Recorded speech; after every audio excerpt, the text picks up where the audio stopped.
keep the call longer on your hunter mate. I hope he calls me again because I can then really show it to you. I just called me in right now.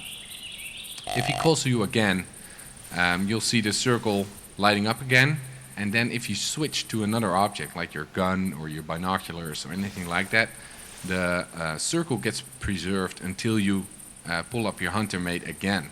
So what I normally do is I identify the call, switch to my binoculars, try to see if I can spot the animal, maybe relocate a little bit, maybe into the tower over there, and then after a couple of minutes I pull up my hunter mate again and I still see the call, which is you can call it a bug or a feature or whatever, but it's pretty handy, especially if you just start out. Sorry about it. So we've got a whitetail buck coming in right now. I'm just going to walk towards him a little bit, hope that he calls me again so I can show you what I just explained. And I'm going to walk in towards him because I want to show you what other kinds of tracks they leave and how it looks on your hunter mate, which will be more of use to you than just me explaining it. He was around there somewhere up the hill. Don't want to scare him off before I see him actually. You can call him in again. Maybe he'll respond sometime. Do know, I'll explain it in another tutorial maybe more in depth, but animals don't actually respond to your calls. The only thing they do is they come walking towards you from where you've called them from, but they don't vocally reply to your call. So that sometimes it looks like that, but that's not the real case. They just come into your call and call every now and then, depending on species and how big they usually are. Bigger guys don't call it often unless they're alone. Okay, that's just a small tip. I don't really see the buck with my bare eyes here. There we have the call. There we have the circle, and if I switch to my binoculars right now, the previous call deteriorated over time. In like 10 seconds it was gone. So I just switched to my binoculars right now. I walk a little bit, and if I want to see if he, where he actually was, I pull up my hunter mate again, and you see the circle is still there. Switch back to my binoculars. I'm walking in, generally the right direction.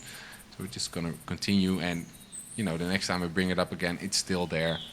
It deteriorates when your hunter mate is pulled up, but if you do it quickly enough, you can last a good while with one call. So that's I really like that little trick. It really helps you out, especially if you're new to the game. It's kind of hard to do everything at the same time, so I like to preserve my call, so to speak. Okay, we're just gonna walk up here, just crouching because I don't want to scare him yet. I hear him already. Yeah, there's a track. It's around here somewhere. Okay, just gonna go up there. Don't care if he scares now. Maybe you can even shoot him, you never know. I think he hears me. Oops, I don't even see him, but he's here somewhere. There he is. Small one. Okay. This is actually a good example because he ran off. I didn't even see where he went, but we can see he left some tracks. They started up here somewhere, so I'm just gonna run up the hill, scaring everything away around me. This is how a track looks like from an animal you've already identified. Animals you haven't yet identified don't have a solid red orb around them, but rather a outlined orb, which is transparent with a red outline. We'll encounter one later, I think. Here you can see he left just normal hoof tracks. As you can see, you cannot identify the gender or whatever just by looking at it, because it's a pretty, basic image. But your hunter mate can. That's why you've got this tool. Just click on it. I get called by a female turkey, by the way. Just click on it, and you'll see that it is in fact the white-tailed deer roaming. You can see I now have 2 dots filled.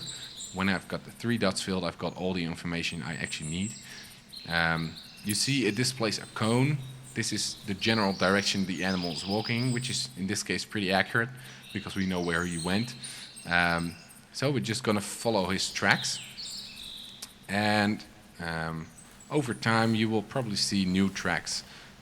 As I said, they can be pretty erratic right now, but you know, most of the time you probably will just find the track. So we walk here and we've got another track. You see the paw lighting up again. It's blinking in the left upper hand corner, and we can identify it.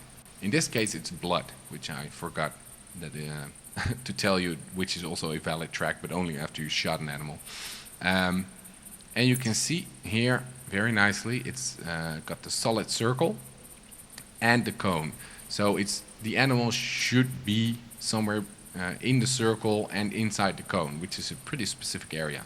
At the time I shot the animal, this was true, but as we saw it fleeing, you know, it's probably long gone. So we're gonna walk towards the next track, and there's a difference between tracks that animal leave when they're roaming around or when they're fleeing. When they're fleeing, the tracks expand very rapidly. Within 2 seconds or so, they are, you know, out of reach. As we can see probably here, yeah, we've got the dashed circle. And we actually only have information about which direction the animal went. So we're just going to follow the tracks we find somewhere inside that cone. There's another blood track. Went a little bit to the right, which is correct because here's the next one. And more blood, so I hit him pretty well. There's the next track. I'm just going to run now. I don't care about other animals around me. Okay, here's the next track. They are normal tracks. We went that way. Now you can see we don't really see the next track yet. So from here on it can become pretty difficult to track down the wounded animal. I think I shot him, you know, somewhere in the shoulder, which isn't the best place. So sometimes you really have to look around, you know, because they can flee in all kinds of directions. But here we are. Since my tracking level is pretty high for whitetail, I see the orbs earlier or quicker than someone would when he's a low level. So it's harder to track down an animal when you're low level. Just gonna look around a bit. Kind of plays sluggish for me because I'm recording this, but okay, here's the next one. I really hope you can find it. It's a good example of how difficult it can be to track down an animal. It's still fleeing in this direction. Now we're walking up a hill, so it can be tricky to locate the next track. I hope it's up here somewhere. I mainly stay inside the cone, but sometimes they really tend to go, you know, go crazy and go all the other way, and then you've got a hard time tracking them down. Ah, here's the next one. Just follow it. It's going down there somewhere. I see the next one already. And I even see him lying down there. So we've successfully tracked down our first white-tailed buck, which is pretty cool. Just go towards it. Last track, it's blood. Another track here. And each time you click a track, it actually increases your level for that animal for tracking. So be sure to click every track you see, especially when you've just shot an animal and you're tracking him down.